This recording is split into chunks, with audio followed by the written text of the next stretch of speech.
কি লেখা আছে দেখো, ভার্তক welcomes you at Sela Pass 13,700 fit. মানে এই ট্রিপে সপ্তর্ষি ব্লগের মুকুটে আরও একটা পালক যুক্ত হলো। আমাদের অরুণাচল প্রদেশ ভ্রমণের তৃতীয় পর্বে তোমাদের সকলকে স্বাগত জানাই। আমি তোমাদের হোস্ট তন্ময়। আজ 25 মার্চ 2025 আমরা রওনা দিচ্ছি অরুণাচলের দিরাং থেকে তাওয়াংয়ের উদ্দেশ্যে। আর যাবার পথে আমরা দেখে নেব দিরাং মনেস্ট্রি, জাং ফলস, সেলাপাস। আর এই দীর্ঘ প্রায় 131 কিলোমিটার যাত্রাপথে আমরা দেখে নেব নীল আকাশ, রৌদ্রোজ্জ্বল আবহাওয়া, আবার কখনো পথে গাড়ি দাঁড় করিয়ে ঐতিহাসিক শিলালেখের সৌন্দর্যসহ সেলা টানেল। আশা করি আমাদের এই পর্বটি তোমাদের আগামী দিনে অরুণাচল ভ্রমণে সাহায্য করবে। তাই এই পর্ব তোমাদের ভালো লাগলে লাইক, শেয়ার, কমেন্ট করে, আর চ্যানেলে নতুন হলে সাবস্ক্রাইব করে পাশে থাকার একান্ত অনুরোধ জানাই। আর ধন্যবাদ জানাই আমাদের travel partner Tirupati tour and ট্রাভেলসকে। Good morning from Dirang. দিরাংয়ে আমরা হোটেল নরবুলিংয়ে ছিলাম। গতকাল আমরা এসেছিলাম ভালুংপং থেকে। গতকাল আস্তে আস্তে আমাদের হয়ে গেছিলো সন্ধে প্রায় 6:30। তো আজকে আমরা দিরাং থেকে যাচ্ছি তাওয়াংয়ের উদ্দেশ্যে। আমাদের মোটামুটি সবাই রেডি হয়ে পড়েছে, একটু পরেই আমাদের ট্রাভেলার ছাড়বে। তো এই হচ্ছে দিরাং বাজার। এই দিরাং বাজারে একটা ছোট্ট শহর দিরাং। এখানে পাবলিক ট্রান্সপোর্ট করতে বাস খুবই কম। সাধারণত সারাদিনে 2 বা 3টে বাস চলে। এছাড়া এখানে প্রচুর ছোট ছোট প্রাইভেট কার বা এইসব রয়েছে পাবলিক ট্রান্সপোর্টের জন্যে। তো সেই সবে করেই সবাই মোটামুটি যাতায়াত করে। আর আজকে আমরা প্রথমে এখান থেকে যাব একটা মনেস্ট্রিতে। মনেস্ট্রিটা বেশি না, এখান থেকে প্রায় 1 থেকে 1.5 কিলোমিটার দূরে। তো মনেস্ট্রিতে গিয়ে তারপরে তোমাদের সঙ্গে আবার দেখা হচ্ছে। পথে যেতে যেতে কোথায় কি দেখছি, কোথায় কি করছি আমরা সব তোমাদের সঙ্গে শেয়ার করব। দিরাং বাজারে আমরা বাপ বেটি একটু দুজনে মিলে ঘুরে বেড়াচ্ছি সকালবেলা, যতক্ষণ না সব আমাদের ট্রাভেলারে সব লোড হচ্ছে। আমরা একটু ঘুরে দেখে নিচ্ছি দিরাং বাজারকে। ভাই কেমন লাগছে? ভালো লাগে, কিন্তু একটু ঠান্ডা লাগছে। ঠান্ডা? হ্যাঁ, ঠান্ডা তো হবেই বাবা। এখানে কালকে টেম্পারেচার ছিল 7 ডিগ্রি সেন্টিগ্রেড রাত্রিবেলা, আর আমরা যখন আসি তখন টেম্পারেচার ছিল প্রায় 10 ডিগ্রির মতো রাত্রিবেলা। মানে ঠান্ডাতে খুব মজাও যেমন লেগেছে, তেমন খুব ঠান্ডাও লেগেছে। কি ঠান্ডা কালকে পাহি বল। ও কোথা থেকে? কম্বল থেকে তুমি বেরোতে পারো নি? আচ্ছা ঠিক আছে। আজকে কিরকম লাগছে? আজকের ওয়েদারটা খুব সুন্দর লাগছে, হালকা রোদ উঠেছে, বেশ সুন্দর ওয়েদার। গতকাল ভালুংপং থেকে দিরাং আসবার সময় পাহির বদমাইশির গল্পটা তোমাদের বলা হয়নি। গল্পটা এরকম, যখন আমরা লাঞ্চ করার পর কামিং নদীর পাড়ে বসেছিলাম, তখন পাহি তার জুতোগুলো খুলে নদীতে ভাসিয়ে দিয়ে নৌকা নৌকা খেলছিল। আর সেটা আমাদের মিষ্টি কাকু দেখতে পেয়ে নদী থেকে ভিজে জুতোগুলো তুলে দেন। আর সেই অবস্থাতেই পাহি দিরাং পর্যন্ত আসে। সকাল প্রায় 10টা। আমরা সবাই তৈরি হয়ে রওনা দিলাম তাওয়াংয়ের দিকে। আর যাবার পথে আগে যাব দিরাং গ্রামে অবস্থিত একটি সুন্দর বৌদ্ধ মঠ, যা তার স্থাপত্য ও আধ্যাত্মিক পরিবেশের জন্যে পরিচিত, দিরাং মনেস্ট্রি বা থুমসুং ধারগেলিং মনেস্ট্রি। কমলা লেবুর গাছ, থরে থরে কমলা লেবু রয়েছে, সাজানো রয়েছে একেবারে। এই প্রথম আমি কমলা লেবুর গাছ দেখলাম। আমাদের হোটেল থেকে থুপসুং ধারগেলিং মনেস্ট্রির দূরত্ব ছিল 1 কিলোমিটারের মতো। মিনিট 15-র মধ্যেই পৌঁছে গেলাম সেখানে।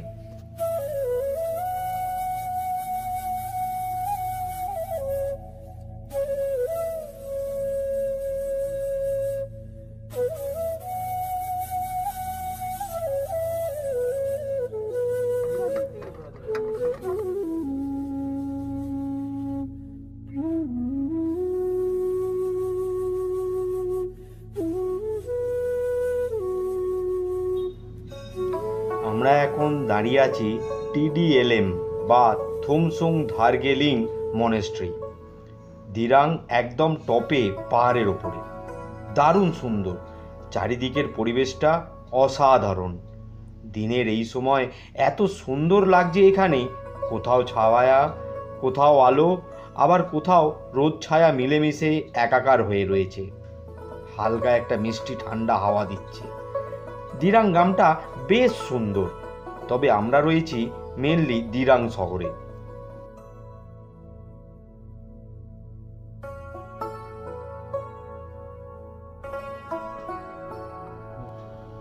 গর্ব গিয়ে ঢোকবার দরজার দুদিকে এইটা হচ্ছে কালচক্র, আর এই যে এইটা দেখতে পাচ্ছ এইটা হচ্ছে জাতকের গল্প, খুব সুন্দরভাবে বর্ণনা করা রয়েছে এখানে। এবারে আমরা প্রবেশ করব মনস্ট্রির ভেতরে। বুদ্ধং শরণং গচ্ছামি। মনেস্ট্রির ভেতরটা বৌদ্ধদের অন্যান্য মনেস্ট্রির মতো খুবই সুন্দর আর শান্ত। এখানকার যে প্রশান্তি, সেই প্রশান্তিটা অনুভব করো বন্ধুরা।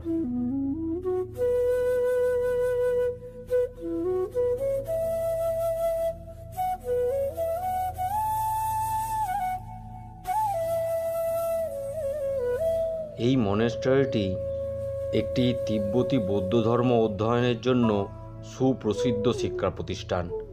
প্রায় 30 মিনিট আমরা এখানে সময় কাটিয়ে এবার রওনা দেব তাওয়াংয়ের উদ্দেশ্যে।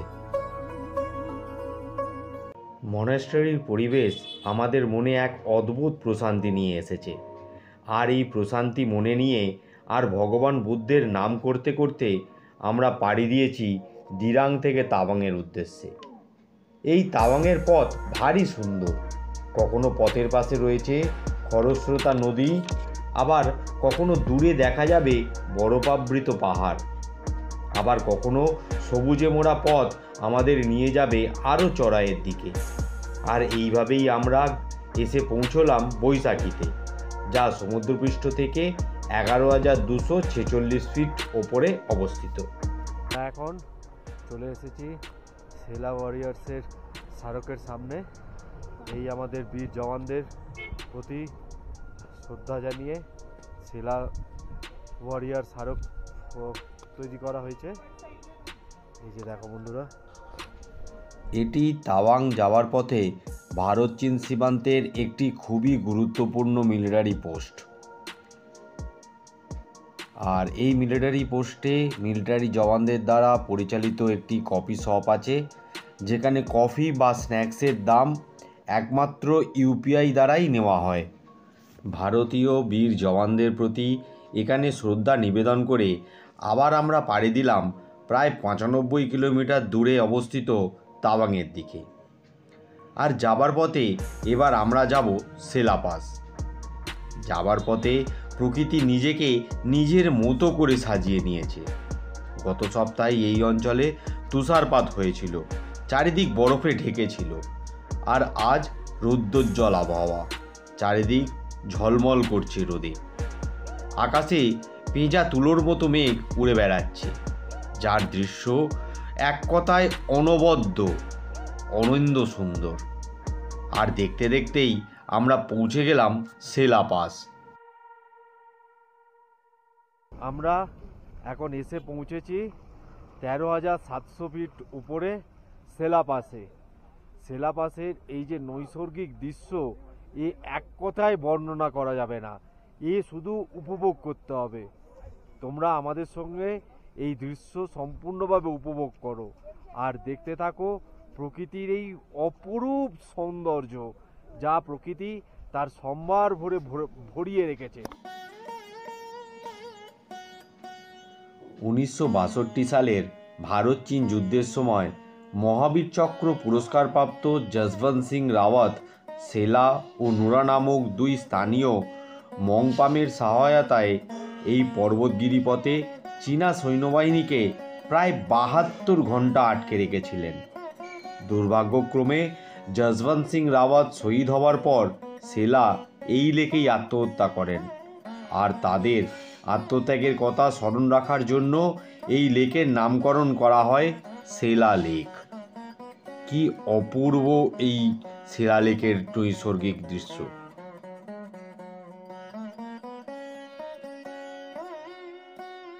হেঁটে যাচ্ছি, এরকম পা বরফে পুঁতে যাচ্ছে, দেখো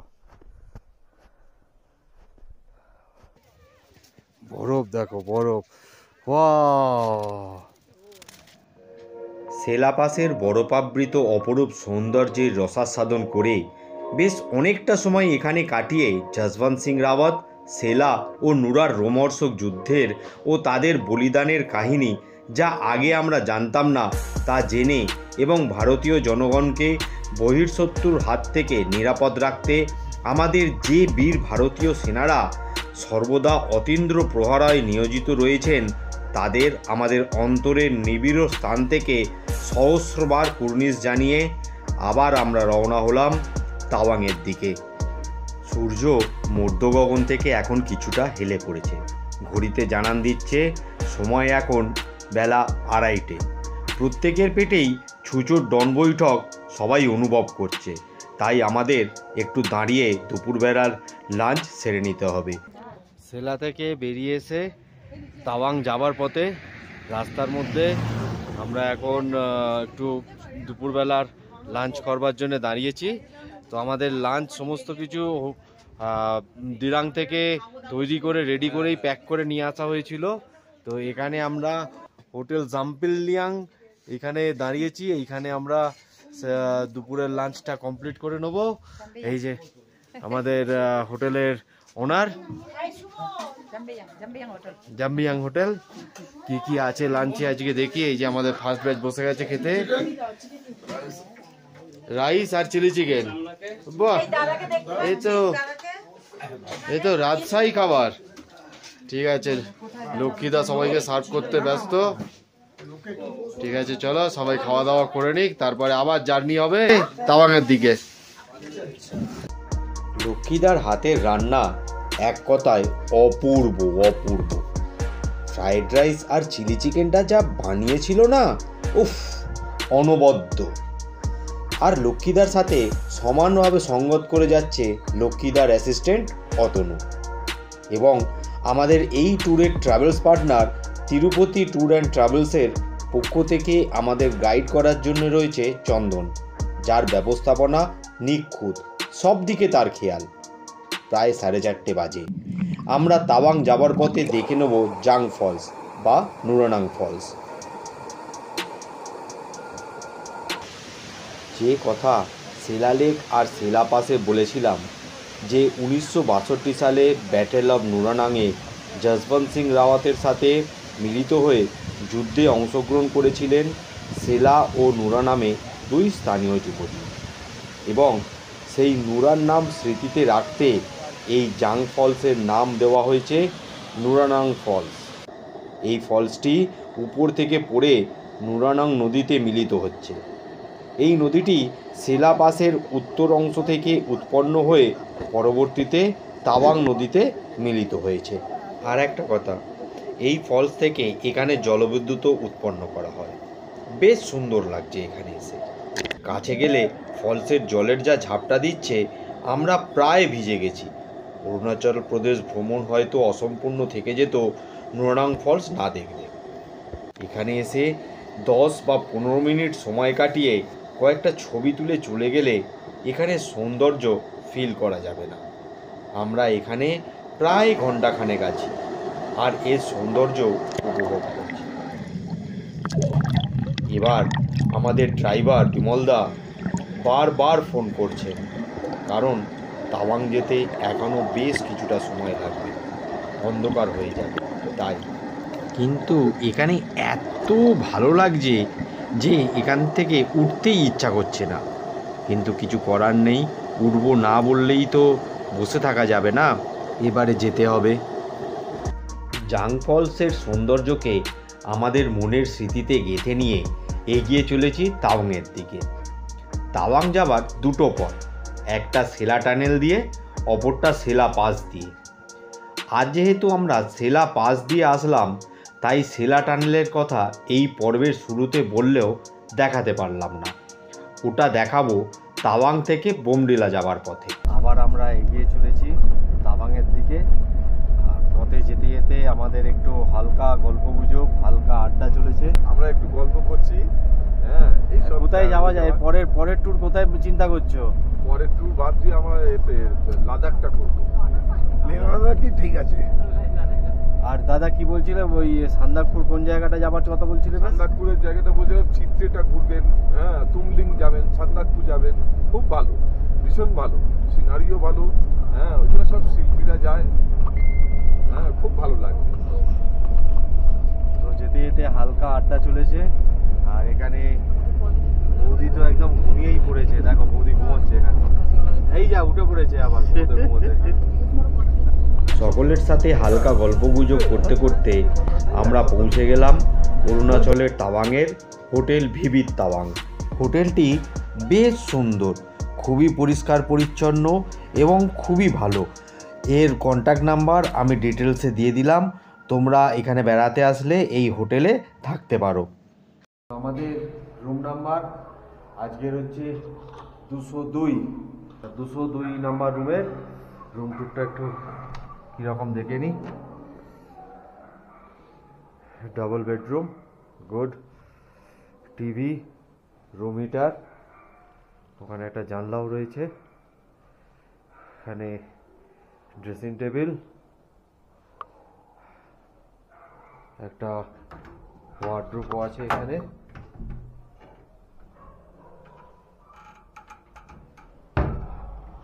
এটা হচ্ছে বাথরুম। বাথরুমটা বেশ ভালোই পরিষ্কার পরিচ্ছন্ন, গিজার সবই রয়েছে, ওয়েস্টার্ন স্টাইলের ফ্যান, বেসিন, খুব সুন্দর, বাহ, বেশ ভালো, বেশ ভালো, বেশ ভালো। রুমটাও বেশ বড়, স্পেসিয়াস রুম, খুব সুন্দর রুমটা।